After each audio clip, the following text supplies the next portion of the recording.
नमस्कार। सेरिकल्चर दुनिया में आप सभी का स्वागत है।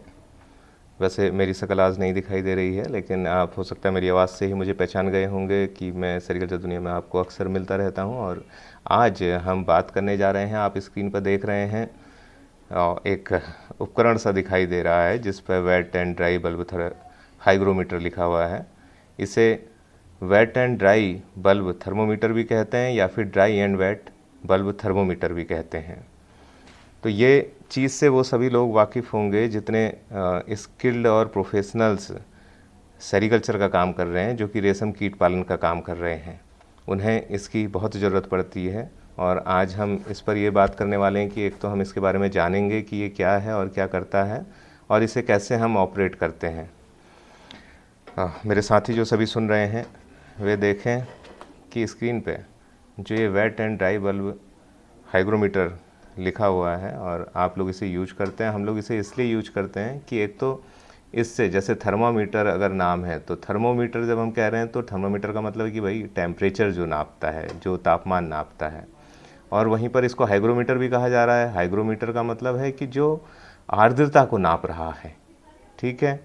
अब हम जितने भी रेशम कीट पालन को करने वाले लोग हैं, प्रोफेशनल्स हैं या फिर प्रोफेशनल किसान हैं, वे जानते हैं कि हमें जब रेशम कीट पालन को करना होता है डोमेस्टिक स्थिति में, उस स्थिति में हम क्या करते हैं, जो हमारे कीट पालन कक्ष का जो रियरिंग रूम है उसका टेम्परेचर और रिलेटिव ह्यूमिडिटी, सापेक्ष आर्द्रता यानी नमी जिसे हम कहेंगे, उसे कमरे के अंदर मेंटेन करना होता है एक मानक के तौर पर जो उसके लिए डिसाइडेड है।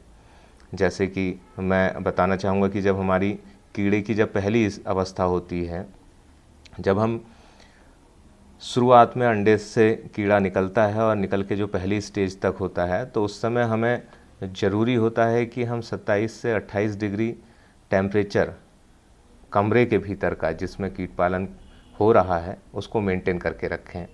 और साथ ही जो हमारी सापेक्ष आर्द्रता रिलेटिव ह्यूमिडिटी है, उसे हम करीब 85 से 90% को मेंटेन करके रखें। तो भाई हम इसे कैसे मेंटेन करेंगे? तो उसे नापने के लिए हमें किसी यंत्र की ज़रूरत होगी, उपकरण की ज़रूरत होगी।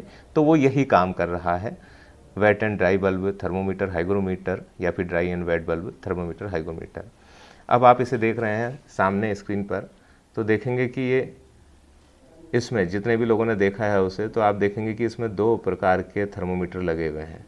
एक ये जा रहे हैं, जहाँ पर देख रहे हैं आप, ये कर्सर चल रहा है और ये लिखा हुआ है ये ड्राई बल्ब थर्मोमीटर। ये यहाँ पर एक ड्राई बल्ब थर्मोमीटर है और दूसरे में आप देख रहे हैं ये लिखा हुआ है वेट बल्ब थर्मोमीटर। ये वाला वेट बल्ब थर्मोमीटर है। इस वेट बल्ब थर्मोमीटर में क्या होता है कि आप देखते हैं कि ये नीचे मुस्लिन क्लॉथ लगा हुआ है। ये यहाँ पर आपको दिख रहा होगा, ये मुस्लिन क्लॉथ है, मसलिन का कपड़ा है। और उसके नीचे आप ये देख रहे हैं वाटर कंटेनर लिखा हुआ है। ये जो है ये वाटर कंटेनर है, यानी कि इसमें पानी भरा हुआ है। और इस थर्मोमीटर से, वेट बल्ब थर्मोमीटर्स के जो नॉब पर जो मसलिन का कपड़ा लगा हुआ है वो भीगा हुआ है और इसके अंदर डूबा हुआ है। वो कपड़ा होता है इस प्रकार का है कि भीगा है और अगर उसे हम इसमें डुबाते हैं तो इससे पानी जो है कैपिलरी एक्शन या केशिकत्व के द्वारा ऊपर चढ़ता रहता है और ये हमेशा भीगा हुआ रहता है जब तक इसके अंदर पानी होगा। ठीक है। तो अब हम इसमें और क्या देख रहे हैं? हम इसमें देख रहे हैं कि ये एक स्केल है। इसे हम टेम्परेचर स्केल या तापमान नापने का एक स्केल कह रहे हैं, जिस पर हम देख रहे हैं कि रीडिंग लिखी हुई है। ये जो रीडिंग है, जैसे हम ड्राई बल्ब में जाएं तो ड्राई बल्ब में इस तरफ आप देख रहे हैं रीडिंग लिखी हुई है। तो वो रीडिंग लिखी है यहाँ 0, 10, 20, 30, 40, 50। फिर आप ऊपर देख रहे हैं, ऊपर लिखा हुआ है सी का मतलब है, और इसके नीचे भी सी लिखा हुआ है। ये सी का मतलब है डिग्री सेंटीग्रेड। तो इस तरफ हम जितना भी ये टेम्परेचर पढ़ेंगे ये डिग्री सेंटीग्रेड में है। और वहीं जब हम यहाँ पर देख रहे हैं तो ये लिखा है 0, फिर 20, फिर 40, फिर 60, 80, 100, 120। ये बहुत ज़्यादा हो रहा है। तो ये हम लोग समझ लें कि ये जो है ये भी टेम्परेचर ही है, लेकिन ये F लिखा है, ये डिग्री फ़ारेनहाइट में नापा जा रहा है। डिग्री फ़ारेनहाइट, जैसे हम देखते हैं कि हम जब बीमार हो जाते हैं और हमें बुखार होता है तो उस समय थर्मामीटर लगाते हैं, हम सभी जानते हैं। तो जब थर्मामीटर हम लगाते हैं तो उसमें क्या देखते हैं हम कि थर्मामीटर लगाते समय जो तापमान हमारा बॉडी का आता है, हम अक्सर बोलते हैं बोलचाल की भाषा में कि भाई कितना बुखार है, 100 बुखार है, 101 बुखार है, 102 बुखार है। तो वो 101, 100, 102 क्या होता है? वो तापमान ही है ना, लेकिन वो तापमान डिग्री फ़ारेनहाइट में है, वो तापमान डिग्री सेंटीग्रेड में नहीं है। आप सोचिए, अगर वो 100 का बुखार डिग्री सेंटीग्रेड में होता तो हम तो उबल रहे होते। हम सभी जानते हैं कि 100 डिग्री सेंटीग्रेड में पानी उबलता है, तो इतना गर्म हम नहीं होते। ठीक है, वो जो होता है वो डिग्री फ़ारेनहाइट में होता है, तो तापमान को डिग्री फ़ारेनहाइट में भी नापा जाता है, और ये इसलिए यहाँ पर इतना ज़्यादा दिखाई दे रहा है। जबकि यहाँ पर हम फिर देख रहे हैं वैट बल्ब थर्मोमीटर, और वैट बल्ब थर्मोमीटर में हम देख रहे हैं यहाँ फिर से जिधर पे कम स्केल है 10, 20, 30, 40, 50, यहाँ पर सी लिखा हुआ है जो कि डिग्री सेंटीग्रेड है, और दूसरी तरफ हम देख रहे हैं कि ये ज़्यादा बड़ा फिगर दिखाई दे रहा है जो डिग्री फ़ारेनहाइट है। ये ऐसा भी हो सकता है कि ये वाला स्केल इस तरफ हो आपके थर्मामीटर में और फ़ारेनहाइट वाला इस तरफ हो, तो जो सी भी कंडीशन होगी आप उसको समझ लीजिएगा। लेकिन कई बार हमारे साथी लोग एक गलती करते हैं कि जो वैट वाला रीडिंग है उसे वो लोग परसेंटेज ऑफ रिलेटिव ह्यूमिडिटी समझ लेते हैं। उसे वो लोग परसेंटेज ऑफ रिलेटिव ह्यूमिडिटी मतलब आर्द्रता का प्रतिशत समझ लेते हैं, और ये वाली फ़ारेनहाइट वाली रीडिंग को पढ़ते हैं, और अगर रीडिंग कहीं 80 पे है तो उसे 80% मान लेते हैं, 85 पे है तो 85% मान लेते हैं, और ड्राई वाली है उसको तो टेम्परेचर मानते ही हैं, इसे ह्यूमिडिटी मान लेते हैं। तो भाइयों, ये वीडियो मैंने बनाया ही इसीलिए है ताकि हमारे वो साथी जो इसको पढ़ नहीं पा रहे हैं, टेम्परेचर तो नाप ले रहे हैं इससे, लेकिन वो आर्द्रता नहीं नाप पा रहे हैं, वो उस गलती को ना करें। कैसे हमने नापना है वो देखना है। इसको समझने के लिए, इससे रिलेटिव ह्यूमिडिटी नापने के लिए एक और चीज़ की हमें ज़रूरत होती है, जिसकी बहुत ज़्यादा ज़रूरत है, वो हमारे पास ये है रिलेटिव ह्यूमिडिटी कन्वर्जन टेबल। ये हमें चाहिए ही चाहिए, इसके बिना हम रिलेटिव ह्यूमिडिटी नहीं नाप पाएंगे। अब हम यहाँ पर देख रहे हैं कि ड्राई बल्ब थर्मोमीटर है और वेट वाला भी है हमारे पास, तो हम कैसे करेंगे? देखिए, हमने जब इसका टेम्परेचर और ह्यूमिडिटी नापनी है उस कमरे की जिसमें हमने थर्मोमीटर लगा रखा है या हार्गोमीटर लगा रखा है, तो हम सबसे पहले देखेंगे कि भाई हमारा ड्राई बल्ब थर्मोमीटर कितनी रीडिंग बता रहा है। तो हमने जैसे इसमें देखा, सपोज कि ये रीडिंग बता रहा है लगभग 21, 22,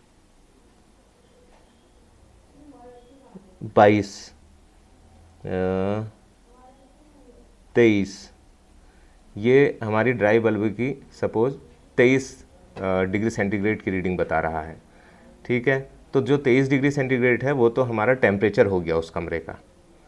फिर हम देख रहे हैं वेट बल्ब में, वेट बल्ब में मान लिया ये बता रहा है 22 डिग्री। ठीक हो गया। अब आप इस बात को याद कर लीजिए कि ड्राई बल्ब में 23 डिग्री सेंटीग्रेड था और वेट बल्ब में हमें मिला 22 डिग्री सेंटीग्रेड। अब हम चलते हैं कन्वर्जन टेबल की ओर। तो जब हम कन्वर्जन टेबल में आ रहे हैं तो इसको पढ़ना सीखें। देखिए, ऊपर लिखा है रिलेटिव ह्यूमिडिटी कन्वर्जन टेबल, और एक तरफ सबसे पहले कॉलम में दे रखा है ड्राई बल्ब टेम्परेचर। देख रहे हैं, जो ड्राई बल्ब हमने नापा था जिसका 23 डिग्री सेंटीग्रेड निकल रहा था, 23 डिग्री सेंटीग्रेड, उसका टेम्परेचर यहाँ दिया है 10, 11, 12, 13, 14, 15, 16, ऐसे करते करते 30 डिग्री तक। और एक तरफ दे रखा है, पढ़ें ढंग से, dry bulb temperature minus wet bulb temperature in degree centigrade. मतलब जितना भी ड्राई बल्ब में हमारा टेम्परेचर आया था और जितना वेट बल्ब में आया था, ड्राई बल्ब वाले टेम्परेचर को वेट बल्ब वाले टेम्परेचर को ड्राई बल्ब वाले से माइनस कर देंगे, घटा देंगे। तो जो भी रीडिंग आएगी उसको हम यहाँ देख रहे होंगे कि अगर उन दोनों को घटाने के बाद 1 आया है, या घटाने के बाद 2 आया है, 3 आया है, 4 आया है, 5 आया है, ऐसे ही जितना भी आया है वो चीज़ हमारी यहाँ पर होगी। अब हम देखेंगे कि हमारी प्रेजेंट कंडीशन में क्या हुआ था, उसे पढ़ते हैं। हमारा टेम्परेचर आया था ड्राई बल्ब में 23 डिग्री और वेट बल्ब में आया था 22 डिग्री। तो हम देख रहे हैं, ये देखिए ड्राई बल्ब टेम्परेचर को जब हम देख रहे हैं तो 23 डिग्री सेंटीग्रेड आ रहा है, और 23 में से 22 को घटाया हमने वेट वाले को, तो कितना आया? 1 का अंतर। तो अब हम 23 में देखेंगे कि ये 1 वाली टेबल कहाँ पर आ रही है, 1 वाला कॉलम, ये 1 अंतर है। इसको हमने देखा, नीचे गए 23 की सीध में, तो कितना आया? 92, 92। ये हमारी रिलेटिव ह्यूमिडिटी है। ये जो 92 का फिगर है ये हमारा सापेक्ष आर्द्रता है उस कमरे की, समझे? यानी कि उस समय 23 डिग्री सेंटीग्रेड कमरे का तापमान है और 92% हमारी सापेक्ष आर्द्रता है। अगर वहीं पर सपोज करें हम 23 डिग्री टेम्परेचर होता कमरे का और 20 डिग्री सेंटीग्रेड वेट बल्ब का आता हमारे, तो दोनों का अंतर कितना हो जाता? 3। तो 3 होता तो हम यहाँ इस कॉलम में जाते और तब हम 23 के सामने देखते हमारी 76% ह्यूमिडिटी निकलती, आर्द्रता निकलती। और वहीं पर अगर वेट बल्ब 19 आता और 23 आता ड्राई बल्ब तो 4 अंतर होता है। 4 अंतर के केस में हम देखते हैं हमारा रिलेटिव ह्यूमिडिटी 69 यानी कि 69% आती। समझ रहे हैं? मैं समझता हूँ हमारे वह सभी साथी जो भी dry bulb and wet bulb thermometer या हार्गोमीटर का इस्तेमाल करते हैं, इस वीडियो के बाद उसे बहुत अच्छे से समझ जाएंगे कि कैसे हम लोग उसमें से टेम्परेचर देखें और कैसे हम रिलेटिव ह्यूमिडिटी और आर्द्रता को नापें। तो अब मैं सभी का बहुत बहुत धन्यवाद देता हूं और आशा करता हूं कि अब आप इसका इस्तेमाल कर सकेंगे बेहतर तरीके से और अपना रेशम का कीट पालन बहुत बढ़िया से कर सकेंगे और जो कीड़ा है उसे अच्छी तापमान और आर्द्रता की कंडीशन दे करके बहुत अच्छा कोया उत्पादन कर सकेंगे। तो आप सभी को बहुत अच्छी कोया उत्पादन की और अच्छी कोया उत्पादन को बेच करके उससे अच्छी आमदनी अर्जित करने के लिए बहुत बहुत शुभकामनाएं। बहुत धन्यवाद। नमस्कार।